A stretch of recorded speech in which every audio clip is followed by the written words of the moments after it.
Hello everyone, welcome to GK tricks. Friends, इस video में हम स्प्रिंग बोर्ड एकेडमी का जो फोर्थ पेपर है, ठीक है, टेस्ट सीरीज का हमारा, उसका पार्ट सेकंड के बारे में देखेंगे।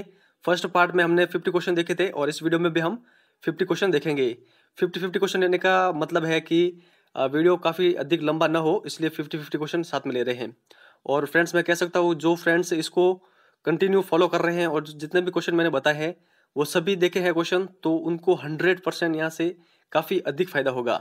तो आप अगर उन वीडियो को नहीं देखा है जो मैंने पीछे 3 वीडियो बनाए हैं, स्प्रिंग बोर्ड एकेडमी के पेपर है, ठीक है, तो वो आप जरूर देख लेना, आपको काफ़ी अधिक फायदा होगा इससे। और इस वीडियो में भी हम 50 क्वेश्चन देखेंगे जो कि राजस्थान हिस्ट्री और करंट अफेयर से संबंधित होंगे। तो फ्रेंड्स, अगर आपको वीडियो अच्छा लगता है तो प्लीज़ लाइक और शेयर जरूर करें। अब क्वेश्चन देखते हैं। निम्नलिखित में से कौन से कथन सही है? अलवर प्रजामंडल ने एक वाल्मीकि संघ की स्थापना की थी, यह कथन सही है। विजयबेन भावसर ने झालावाड़ प्रजामंडल में एक महिला मंडल की स्थापना की थी, तो फ्रेंड्स ये गलत है, क्योंकि विजयबेन भावसर ने बांसवाड़ा प्रजामंडल में एक महिला मंडल की स्थापना की थी, न कि झालावाड़ प्रजामंडल में। तो ये कथन गलत है।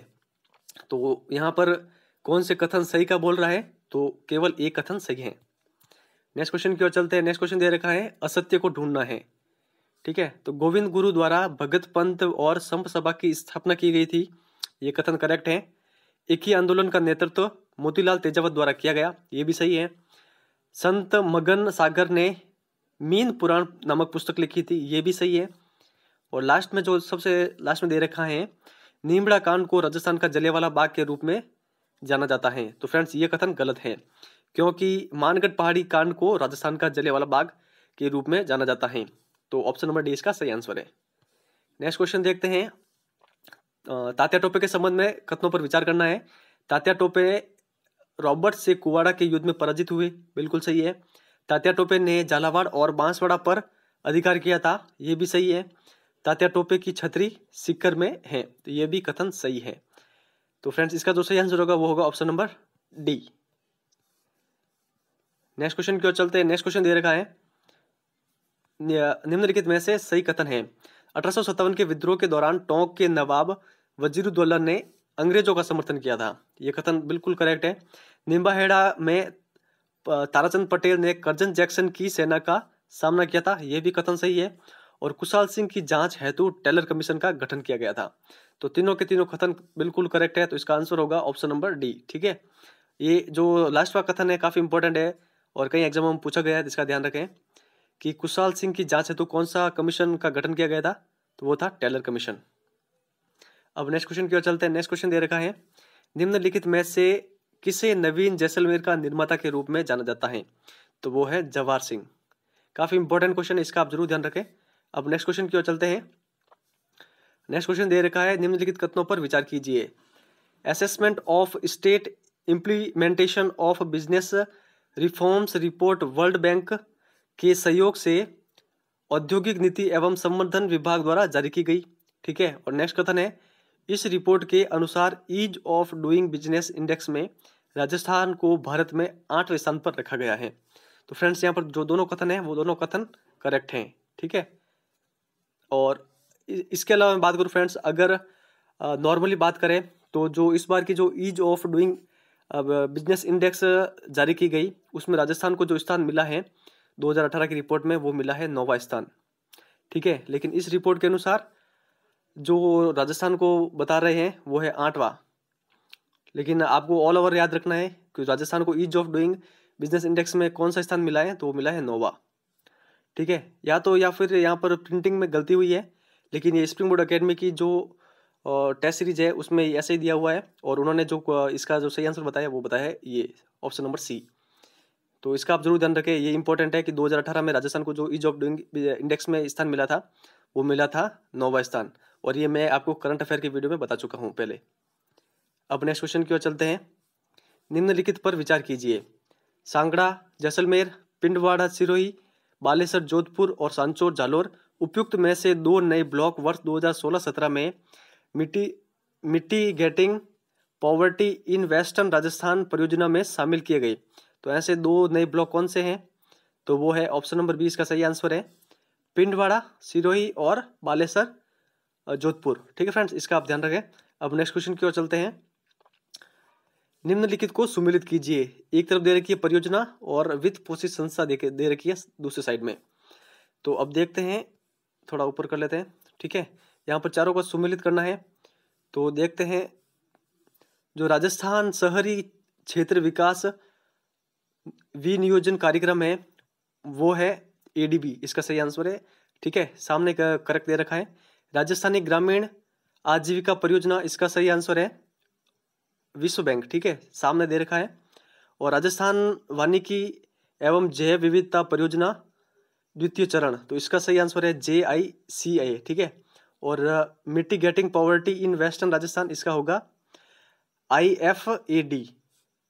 तो ऐसे देखते फ्रेंड, इसका जो सही आंसर होगा वो होगा ये ऑप्शन नंबर D होगा, ठीक है। आप देख सकते हैं, जो A का हो रहा है फर्स्ट हो रहा है, फिर B का सेकंड हो रहा है, C का हो रहा है फोर्थ और D का हो रहा है थर्ड, ठीक है। तो इस तरह इसका आंसर होगा ऑप्शन नंबर D। अब नेक्स्ट क्वेश्चन क्यों चलते हैं। ये क्वेश्चन थोड़ा काफ़ी हार्ड है, तो आप अधिक चिंता न लें। अब नेक्स्ट क्वेश्चन क्यों चलते हैं। निम्नलिखित को सुमेलित कीजिए। यहाँ पर रचना दे रखी है और उनके लेखक दे रखे हैं। तो नरपति नाला किसकी रचना है, यह है बिसल देव की। ललित विग्रहराज किसकी है, तो यह है सोमदेव की। और जो श्राद्ध प्रयोग चिंतामणि है वो है अनूप सिंह की। और जो राय सिंह प्रशस्ति है यह है जयिता की। ये तो हमने कल देखा था। तो इसका जो सही आंसर है वो है ऑप्शन नंबर A, ठीक है। तो यहाँ पर क्वेश्चन रिपीट हो रहे हैं फ्रेंड्स, शायद जो PDF में कुछ गड़बड़ी हो गई थी। यहाँ पर देखिए आप, जो क्वेश्चन नंबर दे रखा है वो दे रखा है 58। और फिर यहाँ पर तो ये क्वेश्चन हम स्किप करते हैं, ठीक है। ये सब क्वेश्चन हमने कल देख लिए थे, 50 तक देख लिए थे और 51 वाला आज देखा है हमने, 58 तक देख लिया हमने। हाँ, यहाँ से स्टार्ट करना। अब राजस्थान जल क्षेत्र आजीविका सुधार परियोजना के संबंध में निम्नलिखित कथनों पर विचार कीजिए। तो देखते हैं इसमें, यह परियोजना 26 अक्टूबर 2017 से प्रभावी है। यह परियोजना विश्व बैंक द्वारा वित्त पोषित है और इस परियोजना का उद्देश्य राज्य में सिंचाई परियोजनाओं में पुनर्वास एवं नवीनीकरण करना है। तो इसका जो यहाँ पर देखना है उपयुक्त में से कौन से कथन सही है। तो यहाँ पर जो कथन सही है वो है ऑप्शन नंबर 1 और थर्ड। राजस्थान जल क्षेत्र आजीविका सुधार परियोजना के तहत यह परियोजना 26 अक्टूबर 2017 से प्रभावी है और इस योजना का उद्देश्य है राज्य में सिंचाई परियोजनाओं में पुनर्वास और नवीनीकरण करना। अब नेक्स्ट क्वेश्चन की ओर चलते हैं। राजस्थान का पहला मानव विकास सूचकांक प्रतिवेदन जो है वो कब जारी किया गया था, वो किया गया था 2002 में। अब नेक्स्ट क्वेश्चन की ओर चलते हैं। नेक्स्ट क्वेश्चन दे रखा है, इस क्वेश्चन में हमें देखना है सत्य कथन, ठीक है। तो मैं चारों स्टेटमेंट पढ़ता हूं। जनगणना 2011 के अनुसार राजस्थान में पुरुष साक्षरता दर 89.2% है। तो फ्रेंड्स ये गलत है, क्योंकि राजस्थान की जो पुरुष साक्षरता दर है वो है 79.2%, ठीक है। तो इसका आप जरूर ध्यान रखें। नेक्स्ट जो दे रखा स्टेटमेंट वो है, जनगणना 2011 के अनुसार राजस्थान में महिला साक्षरता जो दर है वो है 62.1। ये भी गलत है फ्रेंड्स, क्योंकि जो महिला साक्षरता दर है राजस्थान की वो है 52.1, ठीक है, %। और नेक्स्ट कथन दे रखा है, जनगणना 2011 के अनुसार राजस्थान की कुल साक्षरता दर 66.1% है। तो यह कथन बिल्कुल करेक्ट है। और लास्ट वाला कथन दे रखा है, राजस्थान में वर्ष 2013-14 की तुलना में 14-15 में प्राथमिक स्तर पर औसत वार्षिक ड्रॉप आउट रेट में वृद्धि हुई है। तो फ्रेंड्स ये कथन भी गलत है। तो आपको इस क्वेश्चन से इतनी जानकारी होनी चाहिए कि पुरुषों की जो लिटरेसी रेट कितनी है, महिलाओं की लिटरेसी रेट कितनी है और राजस्थान की टोटल लिटरेसी रेट कितनी है। इंपॉर्टेंट क्वेश्चन है। और जो ये जनगणना 2011 से संबंधित मैंने जितने भी इंपॉर्टेंट क्वेश्चन बनते हैं उनका एक वीडियो हमारे चैनल पर अपलोड किया हुआ है, तो आप उसको प्लीज़ ज़रूर देख लेना। आपको वहाँ से 1-2 क्वेश्चन जरूर देखने को मिलेगा आपके एग्जाम में। अब नेक्स्ट क्वेश्चन की ओर चलते हैं। राजस्थान में निःशुल्क एवं अनिवार्य शिक्षा का अधिकार अधिनियम 2009 की स्थिति को लागू हुआ, तो ये हुआ 1 अप्रैल 2010 को, ठीक है। अधिनियम है 2009, लेकिन लागू कब हुआ, 2010 में, 1 अप्रैल 2010। नेक्स्ट कथन क्वेश्चन की ओर चलते हैं। नेक्स्ट क्वेश्चन दे रखा है, निःशुल्क एवं अनिवार्य शिक्षा अधिकार अधिनियम 2009 के अनुसार निजी विद्यालयों में कितने प्रतिशत सीटें कमजोर व वंचित तबके के छात्र छात्राओं हेतु आरक्षित की गई है। तो यह है 25% सीटें। नेक्स्ट क्वेश्चन देखते हैं। राजस्थान में 2016 में जो आंकड़े आए थे के अनुसार शिशु मृत्यु दर कितनी है? तो ये है 41 प्रति 1000 जीवित जन्म पर। तो ये भी काफी इंपॉर्टेंट क्वेश्चन है 2016 के आंकड़ों के अनुसार। नेक्स्ट क्वेश्चन देखते हैं, पंडित दीनदयाल उपाध्याय ग्रामीण कौशल्य योजना के संबंध में निम्नलिखित कथनों पर विचार करना है। यह योजना 2014 में प्रारंभ हुई थी। लाइफ मनरेगा योजना को भी DDUG, ठीक है, DDUG के योजना में सम्मिलित किया गया है। तो ये जो DDUG के योजना है, ये फुल फॉर्म है इसका, पंडित दीनदयाल उपाध्याय ग्रामीण कौशल योजना में इसको सम्मिलित किया गया था, लाइफ मनरेगा योजना को। तो फ्रेंड्स, जो कथन सत्य हैं वो है A और B दोनों, ठीक है। तो इंपॉर्टेंट क्वेश्चन है और ऐसे क्वेश्चन एग्जाम में पूछे जाते हैं, योजनाओं से संबंधित काफी अधिक क्वेश्चन एग्जाम में आते हैं। अब नेक्स्ट क्वेश्चन की ओर चलते हैं। राजस्थान में राज्य सड़क विकास कोष अधिनियम 2004 के अंतर्गत वर्तमान में पेट्रोल तथा डीजल पर क्रमशः कितने रुपए प्रति लीटर की दर से उपकर लागू हैं, जिसका उपयोग राज्य में सड़कों के विकास एवं रखरखाव के लिए किया जाता है? तो ये भी काफी इंपॉर्टेंट क्वेश्चन है, इसका जरूर ध्यान रखें। इसमें जो पेट्रोल के लिए है वो है 1.5 रुपीज प्रति लीटर और डीजल के लिए है 1.75 रुपीज पर लीटर उपकर, ठीक है। तो इस क्वेश्चन को आप जरूर, इस क्वेश्चन का आप ध्यान रखें। अब नेक्स्ट क्वेश्चन की ओर चलते हैं। करंट अफेयर का क्वेश्चन है ये। नेक्स्ट क्वेश्चन है, निम्नलिखित में से कौन सा युग्म सही सुमेलित नहीं है? तो ये क्वेश्चन काफी इंपॉर्टेंट है, इसका जरूर ध्यान रखें। नीतियों से संबंधित एक दो क्वेश्चन आते हैं, मिलान करने से संबंधित आओ या फिर कैसे भी आओ। तो राजस्थान पर्यटन इकाई नीति 2015 बिल्कुल करेक्ट है। नेक्स्ट दे रखा है, स्कूल शिक्षा में सार्वजनिक निजी सहभागिता के प्रति नीति, यह 2017 बिल्कुल करेक्ट है। और सी नंबर दे रखा है, राजस्थान सौर ऊर्जा नीति 2014, ये भी बिल्कुल करेक्ट है। राजस्थान स्टार्टअप नीति 2014 ये गलत है, क्योंकि जो राजस्थान स्टार्टअप नीति 2014 में लागू नहीं हुई थी, ये हुई थी 2015 में, ये 2015 में आई थी। तो इस क्वेश्चन से आपको इतनी जानकारी होनी चाहिए, इन चारों नीतियों के बारे में आपको पता होना चाहिए। अब नेक्स्ट क्वेश्चन की ओर चलते हैं। राजस्थान आवासन मंडल द्वारा जयपुर को भारतवर्ष में MICA पर्यटन केंद्र के रूप में स्थापित करने के लिए एक अंतर्राष्ट्रीय सम्मेलन केंद्र विकसित करने का निर्णय किया गया है, ठीक है। कहां पर यह किया गया है? मानसरोवर जयपुर। अब नेक्स्ट क्वेश्चन की ओर चलते हैं, इंपॉर्टेंट है, ये भी ध्यान रखें आप।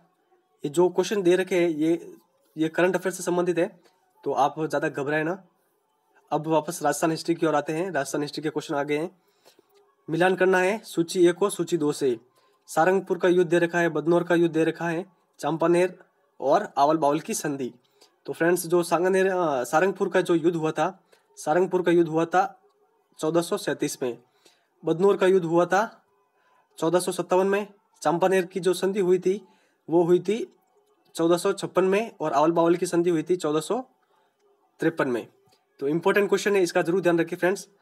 और ऐसे एग्जाम में क्वेश्चन आते हैं मिलान करने से संबंधित, तो यहाँ से भी आपको 4 क्वेश्चन रेडी होते हैं। अगर ऐसा पूछ दे कि सारंगपुर का युद्ध कब हुआ, तो आपको ध्यान होना चाहिए 1437 में हुआ।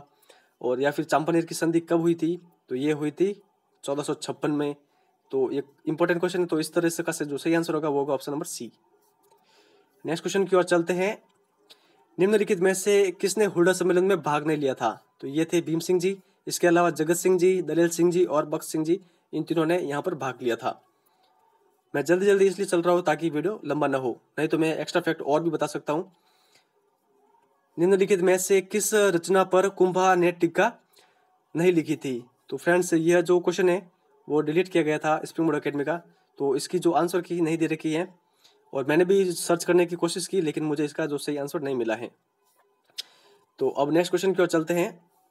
भूमिज शैली है एक मंदिर स्थापत्य की विशिष्ट उपशैली है, ठीक है। मंदिर स्थापत्य की विशिष्ट उपशैली भूमिज शैली। नेक्स्ट क्वेश्चन की ओर चलते हैं। राजस्थान में भाट जाति का मुख्य कार्य क्या है?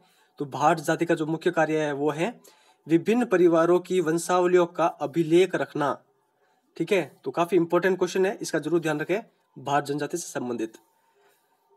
अब नेक्स्ट क्वेश्चन देखते हैं। नेक्स्ट क्वेश्चन दे रखा है 1857 के विद्रोह, जो 1857 के स्वतंत्रता संग्राम में राजस्थान के राजाओं की भूमिका क्या थी? तो राजस्थान के राजाओं ने ब्रिटिश सत्ता का सहयोग किया था, तो इसका जरूर ध्यान रखें। इसके अलावा जो बाकी शब्द दे रखे हैं वो सभी गलत हैं। ठीक है, मैं सभी पढ़ के बता सकता हूँ, लेकिन आपको वापस बोल रहा हूँ कि इससे समय अधिक लगेगा। नेक्स्ट क्वेश्चन देखते हैं। मध्यकालीन राजस्थान में शासकीय तथा न्याय संबंधी कार्यों के लिए परगने का सर्वोच्च अधिकारी कौन होता था? ये होता था हाकिम।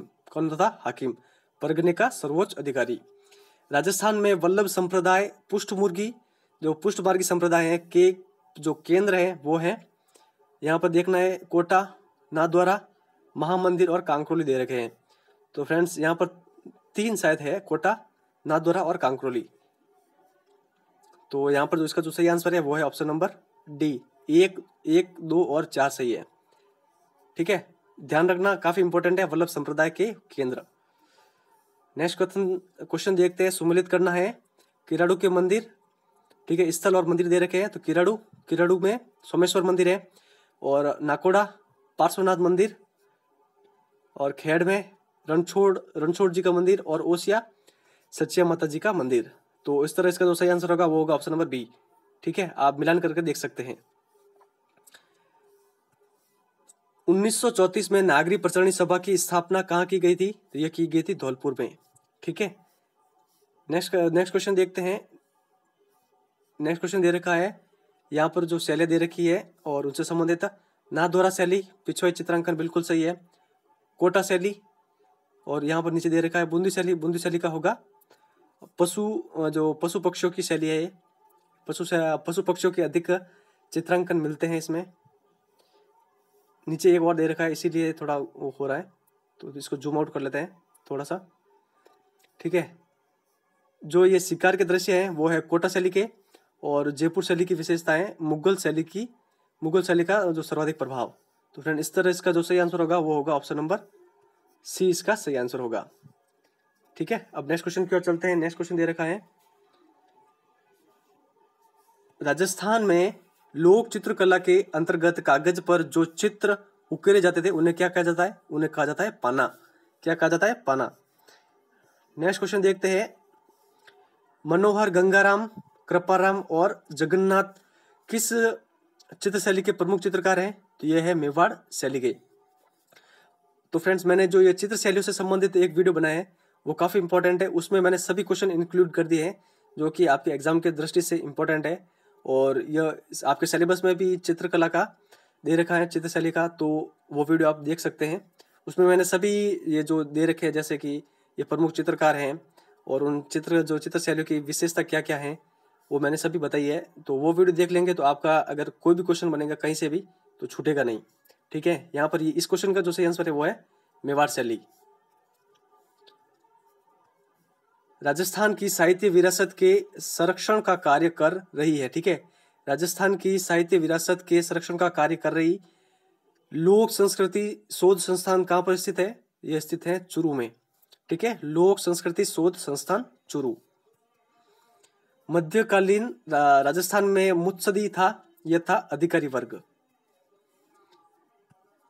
मध्यकाल में शासन जागीर किसे प्रदान की जाती थी? राज्य की सैन्य व्यवस्था के स्थायी सैनिकों को अनुदान स्वरूप, भू राजस्व वसूलने वाले अधिकारियों को कुछ कर के बदले, या फिर धर्मार्थ शिक्षण कार्य एवं साहित्य लेखन करने वाले विशिष्ट जाति को अनुदान स्वरूप, और इसके अलावा है घरेलू शराब उत्पादकों को। तो फ्रेंड जो शासन जागीर दी जाती थी, प्रदान की जाती थी, वो की जाती थी, ऑप्शन नंबर सी सही है। धर्मार्थ शिक्षण कार्य एवं साहित्य लेखन करने वाले विशिष्ट जाति को अनुदान स्वरूप में दी जाती थी शासन जागीर। नेक्स्ट क्वेश्चन की ओर चलते हैं। मुकाता डोरी घुघरी शब्दावली मध्यकालीन राजस्थान में इसका जो शब्दावली का प्रयोग होता था, ये किससे संबंधित है? तो ये संबंधित है लगान या फिर कर निर्धारण की विधियों से। मुकाता डोरी और घुघरी। नेक्स्ट क्वेश्चन दे रखा है, गजिफा और नारछारी हैं। तो ये है राजस्थान के ग्रामीण अंचलों के लोकप्रिय खेल। ठीक है, इंपॉर्टेंट, इसका जरूर ध्यान रखें। अब नेक्स्ट क्वेश्चन की ओर चलते हैं। नेक्स्ट क्वेश्चन दे रखा है, निम्नलिखित में से कौन सा कथन सुमेलित नहीं है? तो जो राग मंजरी है, राग मंजरी के लेखक है पुंडरीक विठल। पिंगल शिरोमणि के है कुशल लाभ। वस्तु मंजरी के मंडन नहीं है, वास्तु मंजरी के है नाथा। कौन है? नाथा। और हमीर मद मर्दन, ये हमारे वीडियो में 2-3 बार रिपीट हो गई है, तो अब तक तो आपको याद हो जानी चाहिए। हमीर मद मर्दन किसकी है? जय सिंह सूरी की। बूंदी के तारागढ़ दुर्ग में चित्रशाला का निर्माण किसने करवाया था? तो यह कराया था उमेद सिंह ने। नेक्स्ट क्वेश्चन दे रखा है, कर्पूर मंजरी, बाल रामायण, भुवन कोश, विशाल भंजिका नामक ग्रंथों या फिर पुस्तकों के रचयिता कौन है? यह है राजशेखर। काफी इंपॉर्टेंट बुकें हैं, इनका जरूर ध्यान रखना। कर्पूर मंजरी, बाल रामायण, भुवन कोश और विशाल भंजिका, राजशेखर। ठीक है। नेक्स्ट क्वेश्चन दे रखा है, राजस्थान में चावड़ा वंश का जो राजस्थान में वो कहाँ पर स्थित था? चावड़ा वंश, यह था भीनमाल जालोर में। नेक्स्ट क्वेश्चन देखते हैं। नेक्स्ट क्वेश्चन दे रखा है, करौली के किस शासक के आग्रह पर दयानंद सरस्वती ने 1865 में राजस्थान में सर्वप्रथम यात्रा की थी? तो मदनपाल के कहने पर। निम्नलिखित में से कौन सा ग्रंथ डिंगल साहित्य शैली से नहीं है? तो इसका जो सही आंसर है वह है वंश भास्कर। बाकी सब ये डिंगल साहित्य से हैं, जैसे कि नागदमन, ढोला मारूरा दुआ और राव जेतसिरो छंद। अब नेक्स्ट क्वेश्चन की ओर चलते हैं। निम्नलिखित में से कौन सा कूट सुमेलित नहीं है? यहाँ पर दे रखे हैं रियासत और यहाँ पर दे रखे हैं सिक्के। तो यहाँ पर सुमेलित नहीं का बोल रहे हैं, तो बूंदी के सिक्के थे रामशाही, अलवर का है रावशाही, धौलपुर का तमचा शाही, ठीक है, तमचा शाही, और झालावाड़ का झारशाही। तो ये गलत है, झारशाही। ठीक है, तो ऑप्शन नंबर डी इसका सही है। और ये तीनों आपको याद होने चाहिए, बूंदी का रामशाही, अलवर रावशाही, धौलपुर चमनचा शाही। ठीक है। अब नेक्स्ट क्वेश्चन की ओर चलते हैं। बरौर की सभ्यता कहाँ स्थित है? तो यह है श्री गंगानगर में। नेक्स्ट क्वेश्चन देखते हैं। नेक्स्ट क्वेश्चन दे रखा है, बरड़ का किसान आंदोलन किस राज्य से संबंधित था? तो ये भी काफी इंपॉर्टेंट है और इसका जो सही आंसर है वह है ऑप्शन नंबर बी, बूंदी राज्य से। ठीक है, बरड़ का किसान आंदोलन। ऐसे ही एग्जाम में क्वेश्चन आते हैं, तो आप इनका जरूर ध्यान रखें, इंपॉर्टेंट क्वेश्चन है ये। अब नेक्स्ट क्वेश्चन की ओर चलते हैं। नेक्स्ट क्वेश्चन दे रखा है, राजस्थान में प्रजामंडल आंदोलनों के उद्देश्य थे जनता को प्रजातांत्रिक अधिकार देना, उत्तरदायी सरकार की स्थापना करना, अंग्रेजी नीतियों का विरोध करना। तो तीनों के तीनों कथन सत्य हैं। तो इस तरह इसका आंसर है option number D. Next question देखते हैं, धौलपुर में आर्य समाज के माध्यम से समाज सुधार एवं राष्ट्रीय चेतना जागृत करने का कार्य किसने किया था? तो ये किया था ज्वाला प्रसाद शर्मा ने। ठीक है, कहां पर? धौलपुर में, आर्य समाज के माध्यम से। ठीक है, समाज सुधार एवं राष्ट्रीय चेतना जागृत करने का कार्य किया था ज्वाला प्रसाद शर्मा ने। इंपॉर्टेंट क्वेश्चन है, इसका आप जरूर ध्यान रखें। अब नेक्स्ट क्वेश्चन की ओर चलते हैं। लंबी टेर में आवाज देना किस ख्याल की प्रमुख विशेषता है? तो ये है हेला ख्याल। तो फ्रेंड्स, मैं हेला ख्याल के बारे में आपको पहले बता चुका हूँ। तो हेला ख्याल का जो प्रमुख वाद्य यंत्र यूज होता है वो आपको कमेंट करके आज बताना है मुझे। ठीक है, और मैं आपको बता चुका हूँ, तो ये आप समझ सकते हैं कि आपका मैं जो ये टेस्ट ले रहा हूँ आपको कितना याद होता है। इंपॉर्टेंट है, इसका आप जरूर मुझे बताना। अब नेक्स्ट क्वेश्चन की ओर चलते हैं। नवरात्रों में किया जाने वाला गरबा नृत्य राजस्थान के किस क्षेत्र का जो प्रसिद्ध नृत्य है? यह है बांसवाड़ा और डूंगरपुर। ठीक है, बांसवाड़ा और डूंगरपुर। ठीक है, गरबा नृत्य गुजरात का भी फेमस है। तो और जो ये बांसवाड़ा और डूंगरपुर है राजस्थान के दक्षिणतम जिले हैं, जो कि गुजरात के मतलब कह सकते एकदम समीप है। तो यहाँ पर इनका प्रभाव देखा जाता है गरबा नृत्य का अधिक। तो इसका जो सही आंसर है वो है ऑप्शन नंबर ए, बांसवाड़ा और डूंगरपुर। अब लास्ट क्वेश्चन देखते हैं। लास्ट क्वेश्चन दे रखा है, बीकानेर के किस शासक ने अंग्रेजों को समर्थन दिया और 1857 के विद्रोह के दौरान विद्रोहियों का दमन करने हेतु पंजाब तक गए? वो थे सरदार सिंह। ठीक है, सरदार सिंह पंजाब में हिसार क्षेत्र तक गए थे विद्रोहियों का दमन करने के लिए, और इन्होंने अंग्रेजों का समर्थन किया था। ठीक है, 1857 क्रांति के विद्रोह में। और ये बीकानेर के कौन से शासक थे? ये थे सरदार सिंह। कभी कभी एग्जाम में ऐसे क्वेश्चन आता है कि 1857 की क्रांति के समय बीकानेर के शासक कौन थे? तो वो थे सरदार सिंह। तो इसका आप जरूर ध्यान रखें। तो फ्रेंड्स, अब जो क्वेश्चन बच रहे हैं वो हम नेक्स्ट वीडियो में डिस्कस करेंगे, क्योंकि इससे वीडियो काफ़ी बड़ा हो जाएगा अगर सभी डिस्कस करेंगे। तो फ्रेंड्स, अगर वीडियो आपको अच्छा लगा तो प्लीज़ लाइक और शेयर जरूर करना। मैं आपकी जितनी हेल्प हो सकता है ज़रूर करूँगा। आप कमेंट करके मुझे बता सकते हैं कि आपको किस टॉपिक पर अगला वीडियो चाहिए। टेस्ट सीरीज तो मैं कंटिन्यू रखता ही हूँ। अगर आपको लगता है कि कोई टॉपिक ज़्यादा इंपॉर्टेंट है उसके बारे में बताया जाए तो आप मुझे बता सकते हैं। मैं पूरी कोशिश करूँगा वो वीडियो बनाने की। तो इस वीडियो में बस इतना ही। Thank you very much for discussion.